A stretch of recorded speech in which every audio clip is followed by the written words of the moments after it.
hapon sa tanan. Ng hapon. Madungog ko. Yes, we can hear you. Yes. Okay, so I miss you all. Ang inyong mga background kay na mga green. Sa pa na mga nangabot. Are we going to speak in Tagalog? Magtatagalog ba tayo? We can do Bisaya. So, okay. Sige, so yeah, good afternoon. So magsugod na siguro ta, no? Yes. So we prepared some slides for everyone. Okay. So when the lockdown started, naging part sa ato ang practice ang magbalik sa basic, right? Kanang si tawag ani. So we started using the natural approach of everything. Like, for example, sa medicine, nagbalik na tayo sa instead of administering medicine to ourselves and to the people, to our members of our family. So we started using our DXN products or other supplements to support us. So that is number one, sa natural approach. And then, nag-start na rin tayo gamit ng mga organic na mga makeup and whatever. Tapos, hanggang sa nawala na. Kaya pag-start sa lockdown, wala naman tayo gawas-gawas, so wala na tayo makeup. Yeah. And of course, sa food. So, naging parang uso siya, naging quote-unquote uso ang gardening. So, what are we going to talk about today is about gardening. It's the conscious gardening. Are you familiar with conscious gardening? Mm-hmm. So, asa na to itong slide? Anna, I'm screen sharing. Okay, so this is the Fox way, or this is our natural way of gardening. Uh-huh. Okay, wait lang. So, conscious gardening is a method that works with nature to promote plant growth and avoids the use of unnatural fertilizers and pesticides. It's more helpful for the plants and helpful for the environment around the plants, and promotes continual healthy growing without the overworking or use of soil. So, amo ni siya. Now, the first thing that we use or that we must consider in conscious gardening is the compost. Right. Compost. Next, please. So, familiar naman ta aning compost, diba? Kay murag since elementary mo man ato ang natun-an sa school.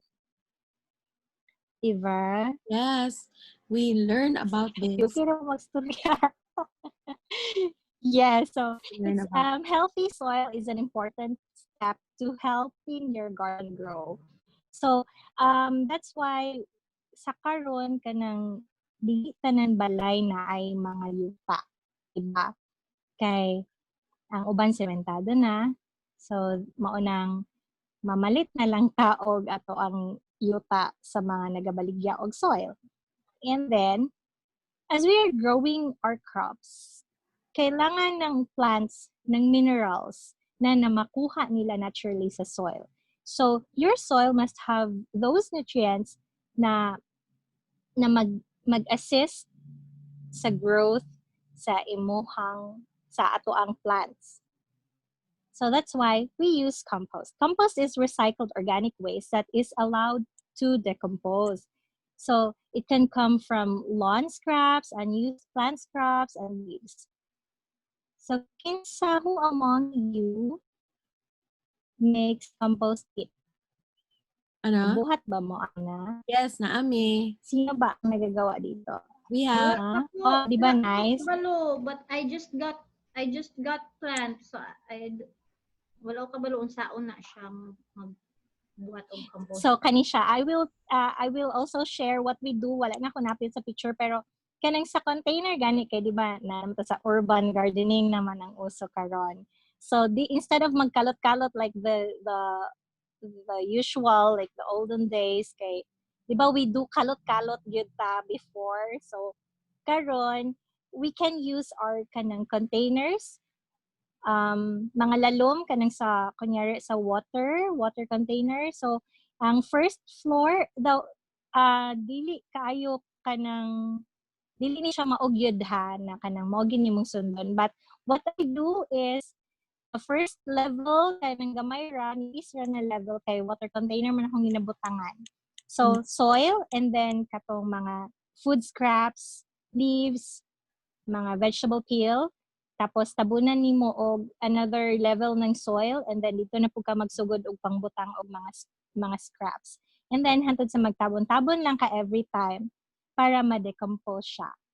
And dili kaayo siya mas paspas iyahang mas paspas ang process sa pag-decompose. What's nice about it is that naturally makahimo ka og kanang vermicast. These are kanang mga taigod sa earthworm. Makabuo siya ng ganyan na it makes the soil healthier.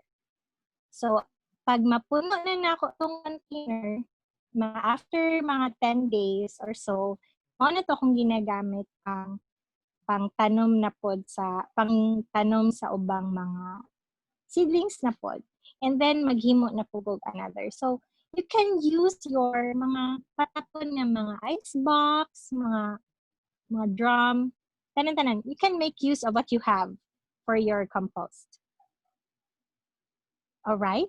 Yes. Thank you for that. Questions? Pwede ba daw Okay. ang anit sa fruits? Yes, of course. What we do kay kailangan manggod na siya kanang iyahang juice god. So it really helps also. Yes, pwede nimo siya tadtadon or pwede nimo kanang diretso lang nimo siya ibutang sa imuhang container, compost container or compost kit. So kana siya. And sometimes people also place their inabutang nila ang ilahang kanang mga kanon, kanang sa mga salin-salin sa food, kanang mga food scraps, ibutang na lang nila dito ang iba.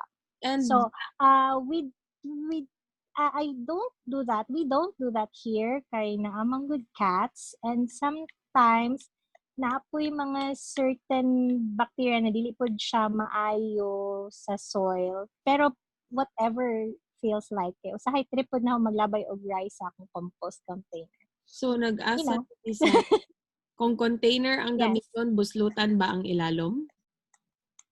No need. No need. Kasi mag-spill, mag-awas man, so dili na. Kasi either way, absorb man ni soil.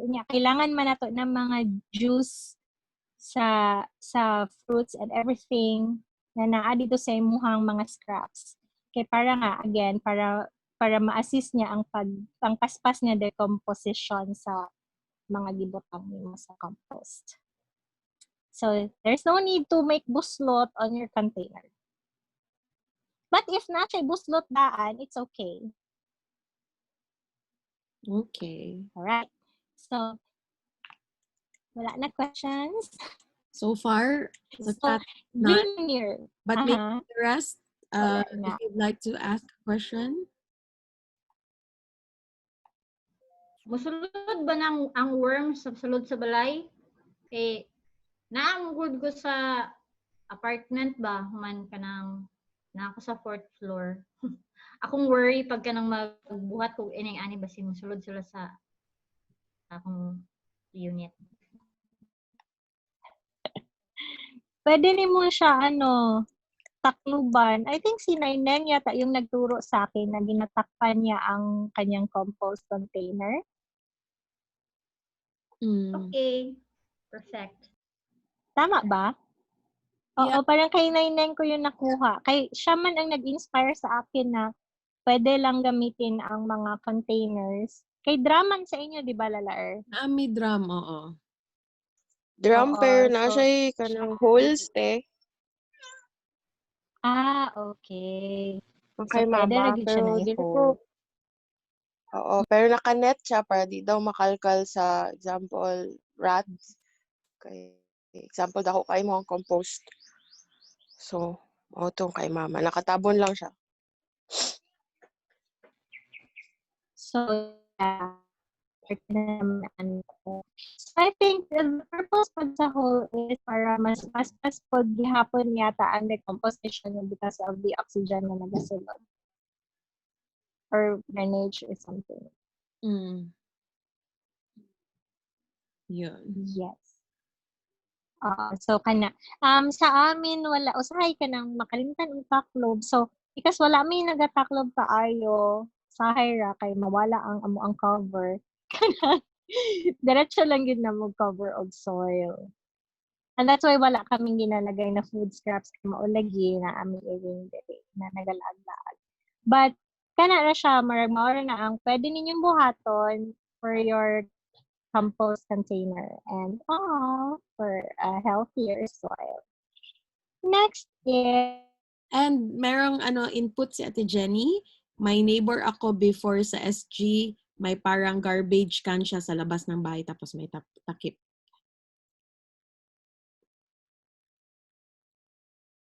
Zai, you there?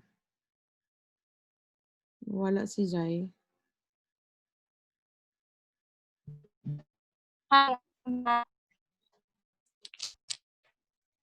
Zai? yes. Okay. Can you hear me? Yeah, now I can. So, Okay. yung kita sa screen. It's okay. So next It's na. okay. Yes. Green manure. Dahil naghihapon pa. So another way to add nutrients back into the soil is by making green manure. So mo ni siya ang mga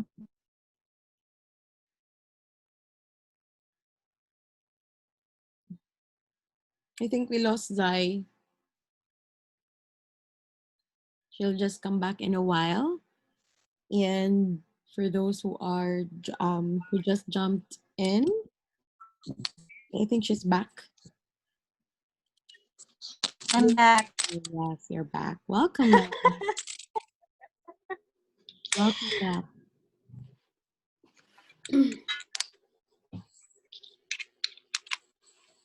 Okay, I'm here. I'm not gone. Okay, so another to to add or to plant some nitrogen, some plants that produce nitrogen. So it helps di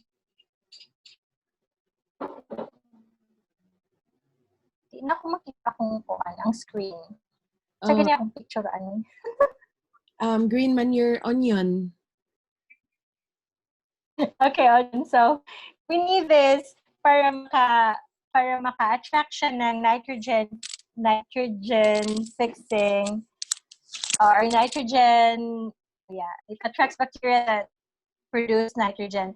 So what we do with onions is we plant them around these veggies like green leafy vegetables like pechay and lettuce kana sila.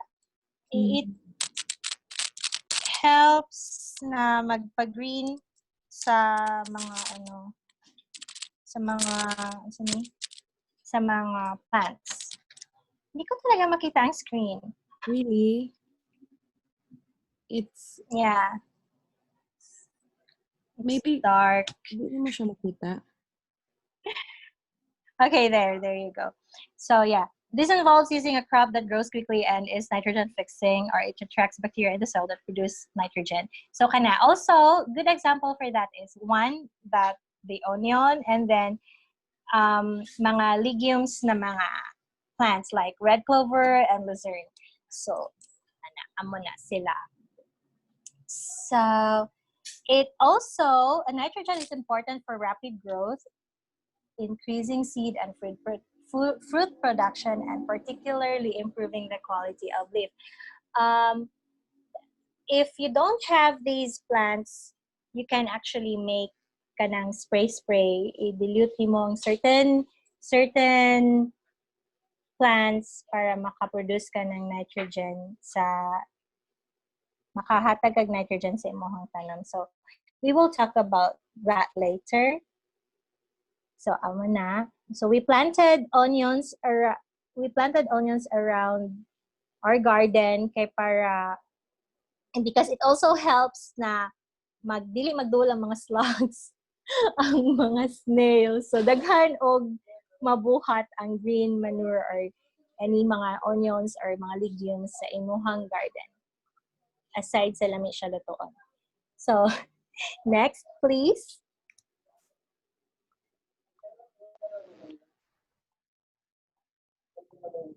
Yep. So, yeah. Anong next? Okay, fertilizer. Okay, so I am this person who doesn't really buy kaning mga dili organic na mga butang. So I don't use fertilizers na kanang chemicals or synthetic. What we do is you look for the NPK symbol, which shows how much nitrogen, phosphorus, and potassium is in the fertilizer. So, pero you can also make your own fertilizer. Wow, how does it get any better than that? For nitrogen, you can use ipil-ipil, malunggay, neem tree, and avocado leaves.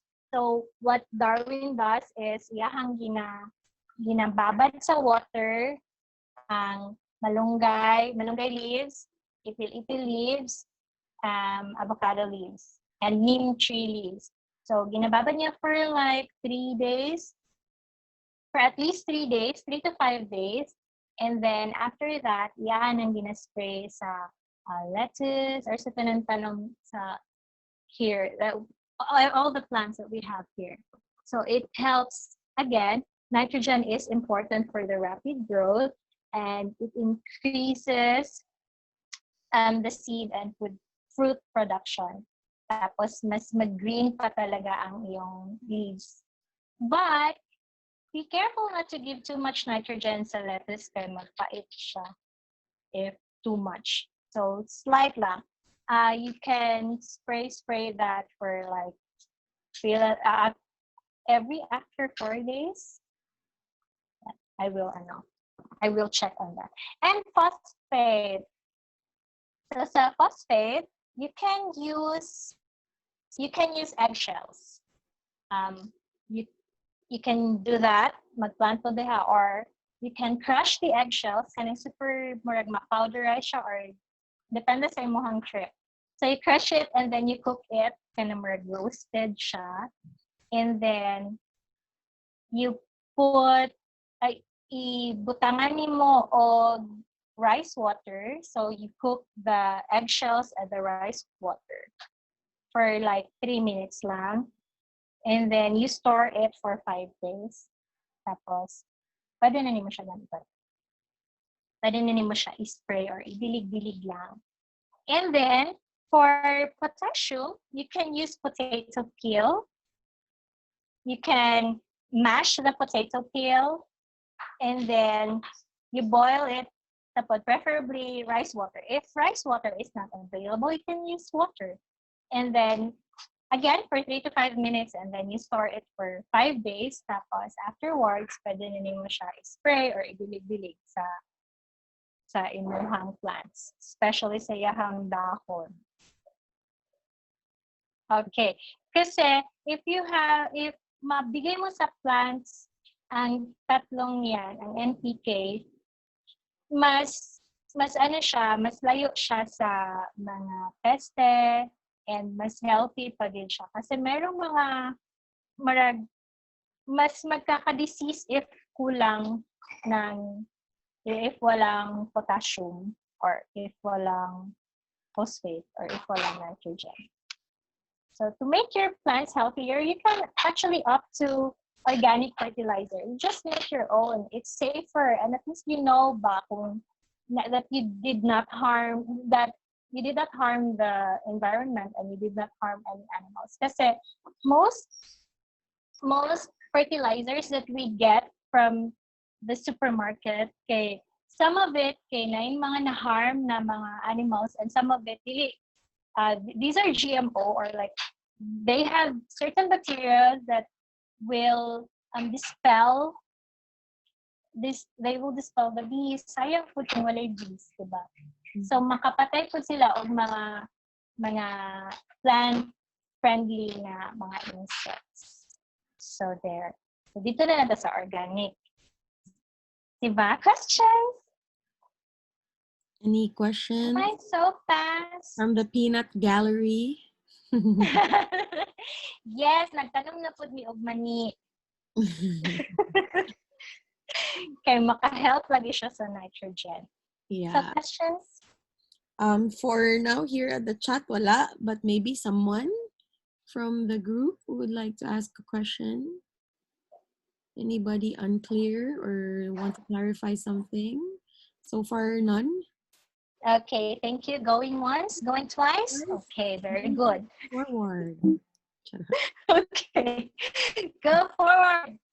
Ano sa may sunod? Pest. Pest! Mga pest. Okay. My God. Ang express. Yes. Marami talaga. Kapag may garden kayo, marami din talagang mga peste na ma-attract minsan. Alam mo, parang sa buhay ba, kung happy ka na minsan, meron talagang mga samuk-samuk sa life na mga tamang peste lang. So sa gardening, it's the same. It's just like life. Maka-encounter gyapon ka o mga scamberloo. So, just recently, tingala mi nga daghan kay slugs. Oh my God. So, imagine ha, na ay slugs and snails, and di ba, iki manggid kayo na sila because of their slime. Ma-imagine niyo, I want you to visualize the snails and the slugs na nagfiling-filingan sa garden. Feeling bunga lang sila. Anak, good ka na. Feeling Pag mo sa butterfly. yes. Ukok ko. Kani sila, feeling bunga. Kanang naa sila sa ternate. Nasa dira, nakadikit. Kanang, uy, kuyawa sa bunga sa ternate. So, ana. Siya. So, it's so frustrating kasi nag-grow na ang mga seedlings and they attack the seedlings and they eat it up. So, what we did kay kanang so dito nagamit ang Sunya o ang bars. I-acknowledge siya lang nako na it's their nature. I-acknowledge siya mo. It's their nature. Na ma-attack sila, meaning healthy ang amo ang garden. But I was wrong. So these pests attack your garden because of the clutter. So sige man good og so di ba daghan na kaayo ka og plants because you have a lot of plants na, so gubot na siya tanaw, and most of these are like their food. So mo-attack sila because there's no defense. It's very welcome. So it's still clutter kay mura og kanang dili siya kaayo nga naka-organize, and they can hide sa mga ilalom sa pots or sa ilalom mismo sa tanom. So what we did before kay nagabutang mi og mga salt sa bawat slug and snail ang makita, and it's so hassle because when it's rainy season, they really attack at night. They're like vampires. They're all suckers. So nangamatay na amo ang plants. Amo na lang silang giampuan. What happened now is that we realized nga nanaragid sila, that's their nature. And aside sa among gi-acknowledge ang ilang nature, we also learned more about the importance of onions. So balik ta sa sibuyas. So we planted some sacrificial plants. Now there are plants lang gid silang i-sacrifice para mabuhi, maka-thrive ang ibang plants. So in every kanang sa tanan na among ginatanaman, especially seedlings, we planted more onions and more parsley and more mint because slugs and snails don't like mint, they don't like onions, and they don't like parsley. So sometimes we catch them nga nasa mint pero they're dead. And then we placed also mga cactus na mo, and they're also filingan. So sometimes we see some slugs na impale cactus. So okay, so how does it get any better than that? And we also did some cleaning. I think they don't like calabasa, so you can also do that. And also for aphids, because they really attack the plants. So who among you experiences aphids at home in your garden? Kanang problema gid siya. Aside sa snails and slugs. I know I'm not the only one who has this problem with snails and slugs. So how about aphids? Aphids. Sa una siguro na ako makitaan pero so far parang I don't see. Inyong garden is very healthy. So walay aphids. Oh, gani. Wala na kayo kita. Sa una na aoy. Oh, Aphids mo nang sa atis. oh yeah, the white one. White. Mm-mm. Ang gwapa bitaw mong ate. Best. Wala siya aphid. Diba? So, daghan gid siya og kuan, potassium Yeah. and phosphate. Sabi siya. So, ano siya, healthy. So, kana siya. What we do with aphids, because it's also a problem dito sa amin kay if the neighborhood has aphids, their plants magkalat na siya. So, what we do, si Wewe discovered kaning how to to choo the aphids away. So we use cooking oil. This is not just for aphids, but this is a natural pesticide. So if you don't have, if it happens nga the kind of pests sa inyong mga attacks. Okay, we also use this one sa slugs and snails, aside salt. So you can use this one, cooking oil. You only need this cooking oil, dishwashing liquid, onion bulb, sibuyas, bombay, and then garlic. And then water, of course. So you can store this for an hour. Am I right, Dad? 1 hour, no? 1 hour. I-store mo lang ng 1 hour, and then after an hour, pwede mo na siya i-spray. You spray this at night only. Kasi it has oil. If i-spray mo siya og adlaw, ang kainit sa oil, mas mainit siya because of the sun, and it might kill your plant. So you use it at night, and you just spray for every 4 days. You have to after 4 days. So you cannot do this every night. Please don't, because the onion is so strong and the garlic is so strong. So it might also kill your plant or iyahang dahon. So you can use this sa mga harmful insects, but please don't do this to shoo away the ladybugs, because they are good sa pollination. Okay, so mga pwede niyong buhaton for as pesticides or organic pesticides. Any questions, suggestions, recommendations? Unsaon tong salt? Salt sa snail? Una kay I'm sorry, please forgive me, thank you, I love you ka. Unya human mo ang sprinkle sa snail or sa slug niya. Watch them die. They will cry, they have this sound. Ganyan. Okay, thank you. Pero usahay ka lang para dili kay brutal, kay butang na ako siya sa tubig, pero mas ganahan mo kung diretsyo salt. So, nanis kay Jessie. Yes, salt and ho'oponopono.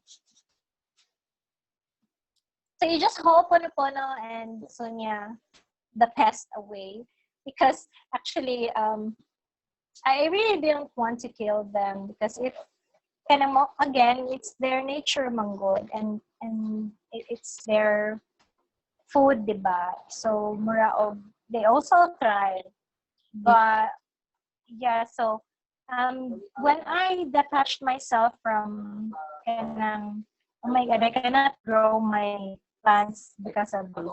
Pero nung nag-detach ako sa ganun na idea, kanang ano na lang, kanang nangita na lang lagi mi og way kung unsaon tag kanang di na lang sila mo attack. Pero ug naa gihapon kay mga feeling lagi sila welcome kay sila sa balay. So we use the salt. It's our secret weapon. Pero also, I think to add, I learned something from Dr. Lim. He says that this kind of pests it also helps your plant become more potent, meaning those who will survive from the pest attack, you get that, you get the seed of that, and then plant them again. Tapos parang 3 cycles until you get the best kind, meaning this is parang this one is the survivor and the one who thrives, something like that. Yes, that's that's the story of our ampalaya and all other plants here. So, oh my God, after pila ka try, because we really saw kanang okay, hinay-hinay siya nagakawala. So, that's what I did. When I recognized, when I acknowledged that it's their nature, and then, sige lang, magtanong lang ko, wala lang. Anyway, if you don't really have this attachment sa mga garden, like because it's the way of nature, it's natural, diba? Because we are learning the natural approach. Nganong unsa man imong dalian? So we just kung mawala, okay, tanong man ang balik. So again, we don't really I personally don't have attachments na sa plants. Even before, I started na marag na ako'y attachment when I kanang magbutang-butang sa seed, sa planter, pero na ano na po na ko siya. Kanang okay, na nadawat na ako siya kanang. And it's all fun. You just follow what's life, because gardening is really, really, really fun. And encountering these pests is also fun. It's part of it. It's part of gardening. If wala kasing pest, meaning your seeds, the seeds that you use are GMO. Because these GMO seeds, hindi kasi sila talaga napepeste, and hindi rin sila nilalapitan ng mga bees and dagan kay migbuyog ng mga diba? Lively kaayo. It's very lively. Mga dogs kay ilang mga ears kay masting sa buyog. Oy, ko cute. Nagay okay rin, no? Resilient na po ang dogs. Pero ma-resilient good sila. Wala sila choice. Butangan lang aloe vera nila ate sa hay. Ang ilang mga sting. That's life. So, yes. Okay, so next is okay there. That's the balimbing of the sweltos. So here, okay. So happy tata sa ending, guys. So one of the best things I have learned is to make your garden diverse. It's if kanang dili man gid, it's really impossible nga i-take over na sa bulbs ang imuhang whole garden. So at least you again katong among you mentioned kaganina, you ensure lang yun that some of it will survive. Naaragi mga matay pero naamang po dyan mabuhi. And that's the same as in the forest, diba? Think about the forest environment. So, sa forest, dili man ka na mamatay tungkol sa bugs. Diba? So, monoculture environments don't do well katuning mga kanang nga plante like the cornfield before nagbuhat sila og GMO corn. It's in the US sa Iowa. So, napeste siya, di ba? Because that is monoculture. So, pag mag-attack na ang pest, mamatay dyan na sila tanan. Wala din na mabuhi gamay ra. So, monoculture environments don't do well because they are more sensitive to disease and to bugs. However, diverse species that benefit one another will usually ensure the ecosystem is strong. So you can research about the plants that do well together, and you can plant those near one another. Just like what I've said, kanang nagtanom na lang mi og mga onions para they can thrive ba, para maprotektahan niya yung isa. And all of these are sacrificial plants. At least it can save some of the plants from the pests and from the bugs. Pests and bugs. Diseases. Yes. So, kana siya. And because, again, naaraman ta sa syudad, now we are learning permaculture. No. Next tayo, Tita Tina. So, kani amingaw. It's what we are doing right now. So permaculture uses the inherent qualities of plants and animals combined with the natural characteristics of landscapes and structures to produce a life support system for succeeding and creating the smallest practical area. So you can see now, people are doing gardening, diba? And this call it urban farming. So this is permaculture. It's very nice because it is sustainable. Who among you has garden na sa bahay, like vegetables? Me. No, okay, of course. Kinsa pa? Sila Ate Janet. Si Ate Disay. Wow. I saw. Okay, so we can start making we can start with this permaculture because it will sustain. The aim is to, according pa sa book na akong nabasa, the aim of permaculture is to create systems that are ecologically sound and economically viable, which provide for their own needs, do not exploit or pollute, and are therefore sustainable in the long term. So we can inspire more people to do this, to practice this, because it's very, very, very sustainable, especially right now during this trying time.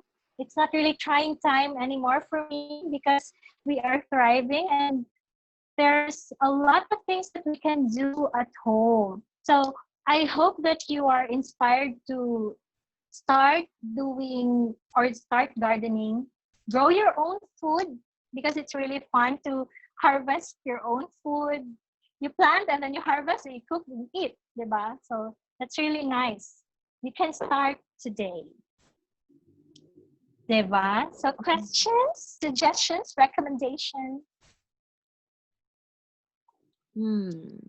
Any questions from the group or clarification, addition? Oh, tapos isa pa pala, what's nice about permaculture is that you can use your containers like kanang mga supot sa ato ang DXN coffee bags. And also, kaning sa Pine Clean, wala na ako napil, but I use everything that kaning mga nagamit. Dili ta mag-guilty, makipaglaban sa bana kanang si tawag nila global warming. So this sa bana unsa to ilang mga basta kanina ana. So you can help, diba? And you can you won't be guilty sa imuhang sa imuhang mga ginapamalit, ginapangkaon, because there's consciousness that's attached to it. So when you buy these products, you can plant on them. Please do so. Okay. Kasi if kana magsige ra ta og yaw-yaw nga kanang daghan na kayo og plastic and pollution and scamberlu, what are your action steps? So why not use those to your advantage? Why not plant from those scraps, tapos imuha siyang gamiton, and then you will see it's really useful. You can make use of whatever you have right now. So there is no excuse for gardening. You can, if you really want to start gardening, you can start now. Pwede mo gamitin ang mga plastic na cellophane, hindi plastic na tao, pero yung cellophane, kasi yung plastic na tao, hindi mo yung palitan. So sa cellophane or kaning yes, kana siya unya daghan og mga butang. So there's no excuse, but kanang ikaw lang, if you are really willing to choose change, then you can start now. Everything that you need is actually available for you, to you, diba? So since we are all DXN members, and since we are all coffee drinkers here, you can make use of the coffee bags that you have at home. So instead of throwing them away, you can plant on it. Okay? Yeah. So yes, class? Yes, class. Questions? And more questions, clarification, feedback. Also, katong mga tubs na ginagamit na mo sa atong sweet surrender desserts, you can also plant on them mga seedlings, tapos like micro-planting, katong ganahan mga salad, you can grow your basil, lettuce, or parsley there, katong baby pa siya, then you harvest it and butang sa imong salad or mga mung bean. So, para ma-reduce na to ang mga kalat sa kalibutan. So, para dili kay sila saba, siligkuan, rarara. Sismumba. Yes, right? So, are you with me, madlang people? Yes. Yes. With you. That is a wonderful way to combat. Yeah, right. Mortal Kombat the yes. So, kato siya. Sa intro pa lang, nakita rin ako ang palay dito na nakasurvive sa slugs o sa snails. sa coffee bag. Okay, so next, please. Yes, next. Okay, next, please. There. Hapit na dito sa ending. So, yes. Learn from nature. So, if any task in your garden is an unpleasant chore, then there is definitely a better way to do it or to eliminate. Just learn from nature. Nature has already developed a solution to every problem that you could possibly encounter in your garden. Nature is also the ultimate recycler. Everything goes round and round. There is no such thing as waste. Everything is a resource. And kato siya. It's everything is a resource. You make use of whatever you have right now. So, kato. Yeah, right? Diba?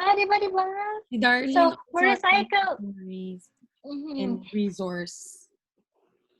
Yes, si darling truth na. So, yeah, nature is also the ultimate recycler. So, pero di siya mo recycle o ka ng cellophane na gilubong sa yuta. So, if you're, if nagakalot-kalot ka dira for your garden and then you saw some cellophane, ihawa ra siya, please. Oo, kanang, di na ta magdungad-dungad sa ilahang reason para magpuan, mag-rally sa global warming. Yeah. Okay, so that's all. Thank you so much for listening. I hope that you enjoyed gardening with us. I hope that you learned from the Fox way of conscious gardening, or some call it vegan, but we're not vegan, so we are guwapa lang. So yeah, you can incorporate Sunya if you are aware, if you're conscious, then you can really help Mother Nature and you can help yourself, and you can sustain, you can feed yourself from whatever you have outside of your home or inside of your home. So what else is possible beyond this? Yes. Happy gardening, happy conscious gardening. And Wow. I thank you. Can you show your Thank you. face? Okay. Wait lang, Lala I'll just take a photo. So thank you so much for the shares and for a lovely talk, and at the same time for preparing these slides for us. It's Thank really nice you. to be learning with you and from you. And yeah, so do you have, everybody is saying thank you. Daghan na kog plants after. So actually, Aviduvi has been, has just recently purchased her first plants, I think, right now, diba? Yay! Yeah, I saw We saw, Sensation diba? and Sensation ba yun? Unsa na Yeah, so sensation? yeah, we're also selling the mamligyan na pud mig seeds, so guban Yeah. pa kay nga namin sunflowers, o Mhm. lotus, o gulay. Yes. If you want some plants, Mystic Angels Hippie Market is also selling the plants. And yeah, we have aloe vera seedlings and a lot from Zai's garden also. So And nine herbs. yeah, and mga Nalanghit pa herbs ta. maganda rin makuha. So so just to, share. And at the same time, yun, it's a really lovely Fox way of gardening. Thank you for this. Thank you so And much. Also, Daka di ay, and if you are into houseplants, please know that these houseplants are not just decorations, but they are also they're also here to protect us from EMF radiation. So you yeah, can, it's really good if we have a lot of plants sa balay because of the pollution and the mga drama sa uban ng mga 5G and all. So yeah. Thank you so much for being with me today. Thank you so much, Tina, for this project.